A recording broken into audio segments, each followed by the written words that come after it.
नमस्कार आप सभी को। फिर हाजिर हूँ एक और नए प्रयोग की जानकारी के साथ। आज का जो प्रयोग है ये भी जो उच्च कोटि के जो तंत्र वगैरह कर दिए जाते हैं किसी के ऊपर, उनको काटने के लिए है।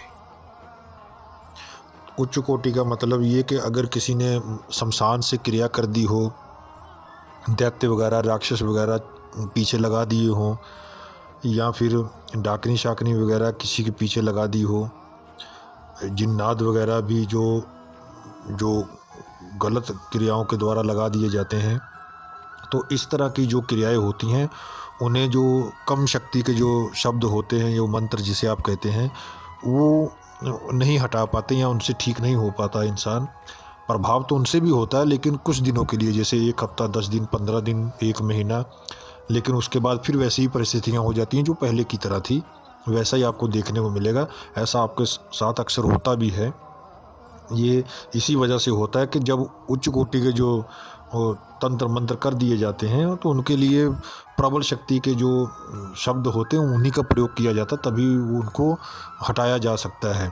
हटाया क्या जा सकता है, वो हमेशा के लिए तो नहीं हटते हैं, लेकिन एक तरीका बताता हूँ मैं आज आपको। आपको अगर बेहतर लाभ लेना है तो आप इस वीडियो को ध्यान से सुनिएगा, मैं आपको खुल के बताऊँगा। जब भी आप किसी के ऊपर मंत्र का प्रयोग करते हैं या किसी अस्त्र का प्रयोग करते हैं तो आप देखते होंगे कि वो जल्दी ही फिर दोबारा वैसे ही कुछ दिनों बाद फिर वैसे ही पोजीशन हो जाती है, परिस्थितियाँ फिर वैसी की वैसी या उससे भी बदतर हो जाती हैं। तो आपको करना क्या है, अगर आप बड़े मंत्र का प्रयोग कर रहे हैं या किसी अस्त्र का प्रयोग कर रहे हैं या कोई कातरी का प्रयोग कर रहे हैं, तो आपको जैसे ही आपको लगा कि आपने उस चीज़ को निकाल दिया बाहर, तुरंत उससे पहले आपके पास जो है उनके लिए कवच बना के रखना बहुत ज़रूरी है।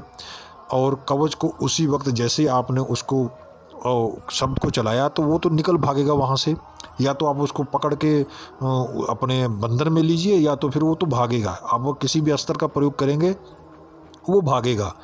कोई भी भूत प्रेत रुकता नहीं है। अगर किसी प्रयोग का शब्द किया जाता है, शब्द का प्रयोग किया जाता है तो वो रुकता नहीं है, क्योंकि उसको चोट लगती है तो वो निकल के भागता है।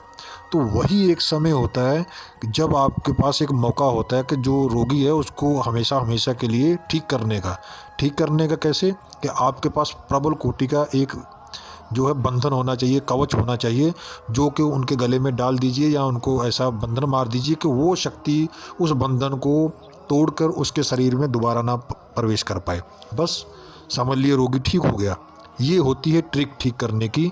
ये बड़े बड़े तांत्रिक ऐसा ही करते हैं। कोई भी किसी आत्मा को या तंत्र को हमेशा के लिए नहीं ठीक कर पाता, लेकिन ठीक करने की भी एक ट्रिक होती है जो अपनाई जाती है। तो मैं आज आपको वही चीज़ बता रहा हूँ कि जो आपने किसी के ऊपर मंत्र का प्रयोग किया तो उसी वक्त तुरंत उसके गले में सुरक्षा धागा, सुरक्षा कवच डालिए। और आपका सुरक्षा कवच कितने दिन के लिए काम कर रहा है इसका भी आपको पूर्ण जानकारी होना चाहिए कि ये 3 दिन के लिए है, 3 महीने के लिए है, कि 3 साल के लिए है, 6 महीने के लिए, कितने दिन तक आपका कवच काम करेगा, इसका भी आपको पूरा ज्ञान होना चाहिए। और प्रबल कोटि का आपके पास कवच होना चाहिए जिसको कि वो आत्मा भेद ना पाए। बस आप जैसे आपने उसके गले में डाल दिया तो समझ लिया आपका रोगी तत्काल ठीक हो गया। उसको दोबारा कुछ भी नहीं हो पाएगा जब तक आपका कवच एकदम सटीक वाला आपने उसको दे दिया है। फिर वही कातरी का पानी उनको पीने को दीजिए, बस समझ लीजिए आपका रोगी हमेशा के लिए ठीक, दोबारा आपके पास वो नहीं आएगा। क्यों? आपने उसका बंदोबस्त पूरा कर दिया। अब वो आत्मा उसमें घुस ही नहीं पाएगी। इसी तरह जो दूसरे तांत्रिक होते हैं वो इसी चीज़ का प्रयोग करते हैं। हटा कोई भी नहीं पाता है, क्योंकि जो असली वाले जो तांत्रिक होते हैं वो उस आत्मा को किसी न किसी चीज़ में बंदिश करते हैं। जैसे कि किसी चीज़ में बांध लेना, जब बांध लिया जाता है तब उसका असली तौर पर समझ लिए कि उपाय हो गया, क्योंकि आपने उसको अपने कब्जे में ले लिया। अब उसको कहीं भी दफन कर सकते हैं, शमशान में या दरिया में कहीं भी फेंक सकते हैं कि तो वो समाप्त हो जाएगा। या जला कर राख करिए। वैसे आत्मा कभी जलती तो है नहीं, लेकिन उसकी अशुद्धियाँ जो होती हैं वो जला कर राख की जाती हैं। वो उसे ही तंत्र को जलाना बोलते हैं। आत्मा तो कभी भी नहीं जलती है। तो ये हो गया आपका इसको ठीक करने का उपाय। ठीक है, तो ये मंत्र जो है आज का जो मैं आपको बता रहा हूँ ये मराठी भाषा में है। बस इसको आपको जो है 108 बार जाप कर लेना है, उसके बाद ही इसको प्रयोग में लाना है। और मंत्रों के जो शब्द हैं उसका उच्चारण भी सही होना चाहिए। करना क्या है, आपको सरसों ले लीजिए, हाथ में आपको सफ़ेद सरसों लेनी है और उसके ऊपर जो है 31 या 41 बार मंत्र पढ़िए और फूंक मारते जाइए और रोगी के ऊपर मारते जाइए। जैसे एक बार पढ़ा आपने, फूंक मारा उस सरसों के ऊपर और रोगी के ऊपर मारा, इस तरह भी आप उसका तंत्र काट सकते हैं। और नींबू के ऊपर भी पढ़कर और उसका उतारा करके उसको काट सकते हैं। काट के उसको जला दीजिए या फेंक दीजिए चौराहे पे या कहीं भी शमशान में, तो उससे भी हो जाएगा। पानी भी बनाकर इसी मंत्र का दीजिए। और एक चीज़ और बताता हूँ इसका प्रयोग में आपको, अगर किसी के ऊपर किसी ग्रहों की खराब दशा चल रही है, किसी ग्रह की खराब दशा चल रही है, तो इस मंत्र से आपको जो है हवन करना है। आपको सामग्री क्या लेनी है मैं आपको बता रहा हूँ, उसको आप ध्यान से सुनिएगा। धूप, दूध, गौमूत्र, तंदालू जैसे तांदुल बोलते हैं, चने, गेहूँ, तिल, इस सब वगैरह जितनी भी सामग्रियाँ हैं इनको सबको आपस में मिलाकर आपको हवन करना है, ये समझ लीजिए। तो ये आप हवन करेंगे ना इस सामग्री के साथ गौमूत्र मिलाकर, तो मैं कहता हूँ जितने भी आपके ग्रह हैं ना वो एकदम समझ लिए शांत हो जाएंगे। उल्टी दिशा जो है ना सब आपका प्रभाव ख़त्म हो जाएगा।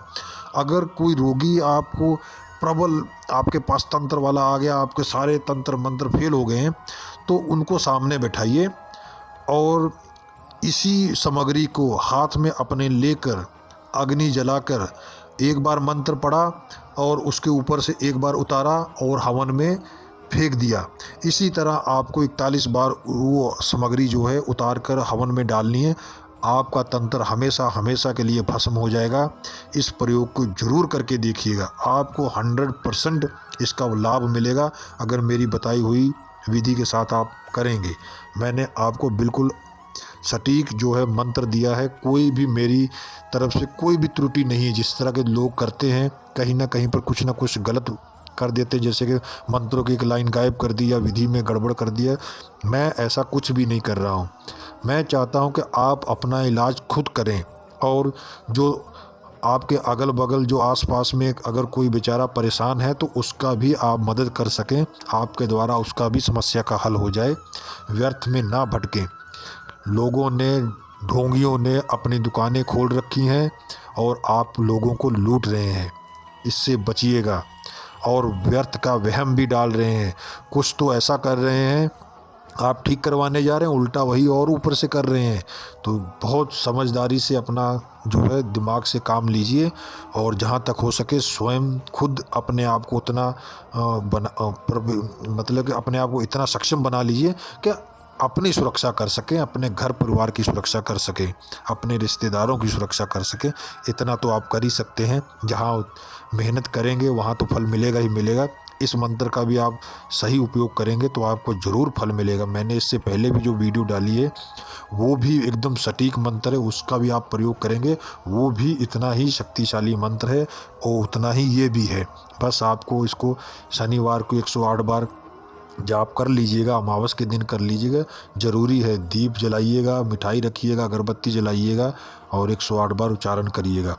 तो जो मैंने विधि बताई है हवन वाली, अगर आपका कोई भी तंत्र मंत्र प्रयोग नहीं कर रहा है, असर नहीं कर रहा है, उससे तंत्र नहीं कट रहा है, जो मैंने हवन वाली विधि बताई है, मंत्र पढ़कर उससे उतार कर उसमें हवन में डाल दीजिए, आहुति दे दीजिए। मैं कहता हूँ कि आप देखिएगा चमत्कार इस मंत्र का।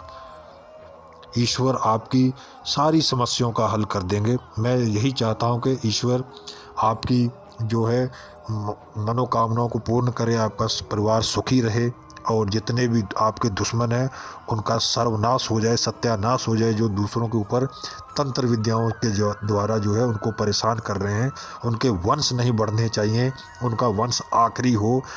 मैं तो यही प्रार्थना करता हूँ ईश्वर से, जो दूसरों को परेशान करते हैं उनका वंश आगे बढ़े ही ना, वो उनके तक ही रहे, वो भी उनके वंश के आखिरी सदस्य हों, उससे आगे उनका वंश ना बढ़े। यही ईश्वर से प्रार्थना करता हूँ। ईश्वर मेरी प्रार्थना को ज़रूर सुने, कबूल करें कि इस तरह के दुष्ट आदमियों का जो है सर्वनाश हो जाए। बस यही चाहता हूँ कि ईश्वर, अब मैं क्या बोलूँ, इतनी बद दुआएँ दे रहा हूँ, शायद वो मेरे को गालियाँ ही देंगे जो ऐसे लोग होंगे। तो आशा करता हूँ कि इस प्रयोग से आपको ज़रूर लाभ मिलेगा।